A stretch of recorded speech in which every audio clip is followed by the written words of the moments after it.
धर्म प्रेमी बंधुओं, मेरे इस चैनल में आपका स्वागत है।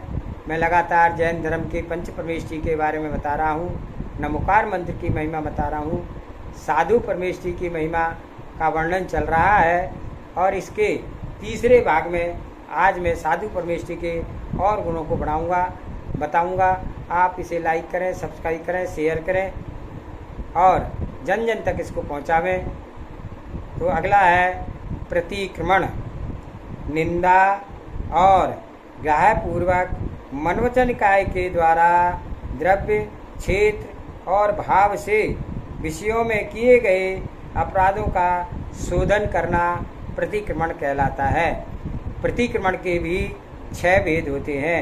नाम प्रतिक्रमण, स्थापना प्रतिक्रमण, द्रव्य प्रतिक्रमण, क्षेत्र प्रतिक्रमण, काल प्रतिक्रमण, भाव प्रतिक्रमण। नाम प्रतिक्रमण पाप हेतु नामों से हुए अतिचारों से दूर होना या प्रतिक्रमण के दंडक रूप शब्दों का उच्चारण करना नाम प्रतिक्रमण कहलाता है। स्थापना प्रतिक्रमण सराग स्थापना से अर्थात सराग मूर्तियों या अन्य आकारों से परिणाम को हटाना स्थापना प्रतिक्रमण है। द्रव्य प्रतिक्रमण सावध्य पाप कारक द्रव्यों से सेवन से परिणाम को निवृत्त करना द्रव्य प्रतिक्रमण कहलाता है। क्षेत्र प्रतिक्रमण क्षेत्र के आश्रित हुए अतिचारों से दूर होना क्षेत्र प्रतिक्रमण कहलाता है। काल प्रतिक्रमण काल से आश्रय से हुए अतिचारों से दूर होना काल प्रतिक्रमण कहलाता है। भाव प्रतिक्रमण राग द्वेष आदि के आश्रय से हुए अतिचारों से निवृत्त होना भाव प्रतिक्रमण कहलाता है। प्रतिक्रमण के 7 भेद हैं, उनके नाम इस प्रकार से हैं। दैवसिक प्रतिक्रमण, रात्रिक प्रतिक्रमण, ईर्यापथिक प्रतिक्रमण, पाक्षिक प्रतिक्रमण, चतुर्मासिक प्रतिक्रमण, संवत्सरिक प्रतिक्रमण और उत्तमार्थ प्रतिक्रमण। प्रतिक्रमण के बारे में बताया था, अब प्रतिक्रमण के भेद के बारे में बता रहे हैं। तो दैविक प्रतिक्रमण यानी दिवस के मध्य में नाम, स्थापना, द्रव्य, क्षेत्र, काल, भाव और के आश्रय से कृत कारित अनुमोदना रूप जो अतिचार लगे हैं उनका मनवचन काय से शोधन करना दैवशिक प्रतिक्रमण कहलाता है। रात्रिक प्रतिक्रमण रात्रि संबंधी दोषों से प्रतिक्रमण है, रात्रिक प्रतिक्रमण कहलाता है। कृतकारित अनुमोदना से आश्रय से उत्पन्न रात्रि संबंधी दोषों का मन वचन काय से निरसन करना रात्रिक प्रतिक्रमण कहलाता है। ईर्यापथिक प्रतिक्रमण ईर्यापथ संबंधी प्रतिक्रमण अर्थात ईर्यापथ चलते हुए मार्ग में सटकाए जीवों का निराकाय से विशेष में जो अतिचार हुए हैं उनको दूर करना ईर्यापाथिक प्रतिक्रमण कहलाता है। पाक्षिक प्रतिक्रमण पक्ष संबंधी प्रतिक्रमण अर्थात 15 दिन अहोरात्र विषयक जो दोष हुए हैं उन दोषों को मनवचन काय से निराकरण करना पाक्षिक प्रतिक्रमण कहलाता है। चतुर्मासिक प्रतिक्रमण 4 महीने संबंधी दोषों को चतुर्मासिक प्रतिक्रमण कहते हैं। संवत्सरिक प्रतिक्रमण 1 वर्ष संबंधी प्रतिक्रमण को संवत्सरिक प्रतिक्रमण कहते हैं। उत्तमार्थ संलेखना के संबंधित प्रतिक्रमण उत्तमार्थ प्रतिक्रमण है। इसमें यावत जीवन 4 प्रकार के आहार का त्याग किया जाता है अर्थात मरणांत समय से जो संलेखना धारण की जाती है उसमें 4 प्रकार के आहार का त्याग करके दीक्षित जीवन के सर्व दोषों के प्रतिक्रमण किया जाता है। दिवस के अंत में सायकाल में दैविक प्रतिक्रमण होता है, रात्रि के अंत में प्रातः काल में रात्रिक प्रतिक्रमण होता है। ईर्यापथ से चलकर आने के बाद ये ऐर्यापथिक प्रतिक्रमण होता है। प्रत्येक चतुर्दशी पूर्णमासी को पाक्षिक प्रतिक्रमण होता है। कार्तिक शुक्ला चतुर्दशी या पूर्णमासी तथा फागुन शुक्ला चतुर्दशी या पूर्णमासी को चतुर्मासिक प्रतिक्रमण होता है। आषाढ़ शुक्ला चतुर्दशी या पूर्णमासी को संवत्सरी प्रतिक्रमण होता है। तो संलेखना काल में औत्तमार्थिक प्रतिक्रमण होता है। और प्रत्याख्यान पाप के आश्रव में कारणभूत अयोग्य नाम स्थापना, द्रव्य, छेद, काल और भाव का मन वचन काय से वर्जन करना प्रत्याख्यान कहलाता है। त्याग रूप परिणाम प्रत्याख्यान है। प्रत्याख्यान के भी 6 भेद है। नाम प्रत्याख्यान, नाम प्रत्याख्यान, स्थापना प्रत्याख्यान, द्रव्य प्रत्याख्यान, छेद प्रत्याख्यान, काल प्रत्याख्यान, भाव प्रत्याख्यान। नाम प्रत्याख्यान अयोग नाम पाप और विरोध के कारण ऐसे नाम ना रखना, ना रखवाना, ना रखते हुए की अनुमोदना करना, यह नाम प्रतिक्रमण कहलाता है। स्थापना प्रत्याख्यान वह नाम प्रत्याख्यान कहलाता है। नंबर 2 स्थापना प्रत्याख्यान अयथार्थ देव की अयोग्य मूर्तियाँ पापबंध के लिए कारण है। मिथ्यात्व आदि के प्रवर्तन से ऐसी अयोग्य स्थापना को न स्वयं करना, न दूसरों से करवाना, न करते हुए की अनुमोदना करना, यह स्थापना प्रत्याख्यान कहलाता है।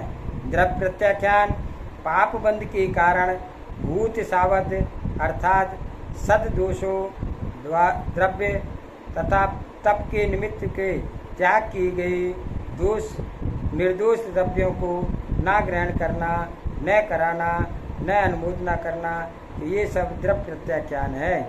छेद प्रत्याख्यान असंयम आदि के कारण भूत क्षेत्र का परिहार करना छेद प्रत्याख्यान है। काल प्रत्याख्यान संयम आदि के कारणभूत काल का मन वचन काय से परिहार करना काल प्रत्याख्यान कहलाता है। भाव प्रत्याख्यान मिथ्यात, असंयम, कषाय आदि का मन वचन काय से त्याग करना वह भाव प्रत्याख्यान कहलाता है। प्रतिक्रमण और प्रत्याख्यान में क्या अंतर है ये भी समझना जरूरी है कि भूतकाल भविष्यत अतिचारों भूतकाल विषयक अतिचारों का शोधन करना प्रतिक्रमण है और भूत भविष्यत तथा वर्तमान इन तीनों कालों विषयक अतिचारों का निरासन करना प्रत्याख्यान है अथवा व्रत आदि के अतिचारों का शोधन प्रतिक्रमण है तथा अतिचार के लिए कारणभूत सचित अचित एवं मिश्र द्रव्यों का त्याग करना प्रत्याख्यान है। प्रत्याख्यान के 10 भेदों के नाम और उसके स्वरूप को इस प्रकार हम वर्णन करते हैं। अनागत प्रत्याख्यान भविष्य काल में किए जाने वाले उपवास आदि पहले ही कर लेना, जैसे चतुर्दशी आदि में जो उपवास करना था उसको त्रयोदशी में कर लेना अनागत प्रत्याख्यान है। अतिक्रांति अतीत काल में लिए जाने वाले उपवास आदि को आगे करना अतिक्रांत प्रत्याख्यान है। जैसे चतुर्दशी में जो उपवास आदि करना था उसे प्रतिपदा को ही कर लेना। कोटि सहित यानी शक्ति आदि की अपेक्षा से संकल्प सहित उपवास करना कोटि सहित प्रत्याख्यान है। जैसे प्रातःकाल स्वाध्याय वेला में अंतर आदि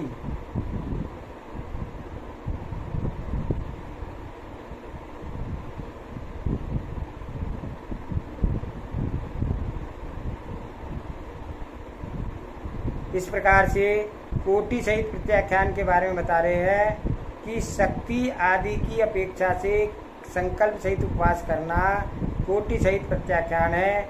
जैसे कल प्रातः स्वाध्याय वेला के अंतर यदि शक्ति रहेगी तो उपवास करूँगा, यदि शक्ति नहीं रही तो नहीं करूँगा। इस प्रकार से संकल्प करके प्रत्याख्यान करना। चौथा निखंडित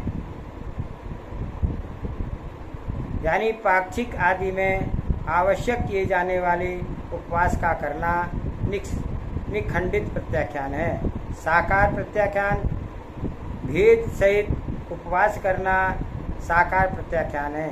जैसे सर्वोतभद, कनकावली आदि व्रतों की विधि से उपवास करना, रोहिणी आदि नक्षत्रों के भेदों से उपवास करना, अनाकार स्वेच्छा से उपवास करना, जैसे नक्षत्र आदि या तिथि आदि की अपेक्षा से बिना ही रुचि से कभी भी व्रत कर लेना अनाकार प्रत्याख्यान कहलाता है। द्रव्य परिमाणगत प्रमाण सहित उपवास को परिमाणगत कहते हैं। जैसे बेला, तेला, 4 उपवास, 5 उपवास, 15 दिन, 1 मास आदि काल का प्रमाण लेकर के उपवास करना। अपरिशेष जीवन पर्यंत के लिए 4 प्रकार के आहार आदि का त्याग करना अपरिशेष प्रत्याख्यान है। अध्यावनागत मार्ग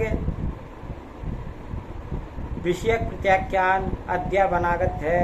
जैसे जंगल आदि में से निकल करके प्रसंग में उपवास आदि का करना, अर्थात इस वन से बाहर पहुँचने तक मेरी चतुर आहार का त्याग है, ऐसा अध्यावगत प्रत्याख्यान कहलाता है। और 10वां सहेतुक हेतु सहित उपवास सहेतुक प्रत्याख्यान कहलाता है। जैसे उपसर्ग आदि के निमित्त से उपवास आदि करना सहेतुक नामक प्रत्याख्यान कहलाता है। आज के वीडियो में इतना ही। आगे मैं साधु परमेष्ठी के गुणों के बारे में आगे बताऊंगा। और आप सभी इस शेयर को लाइक करें, सब्सक्राइब करें, शेयर करें, जन जन तक इसको पहुंचाएं। आप सबका धन्यवाद धन्यवाद धन्यवाद।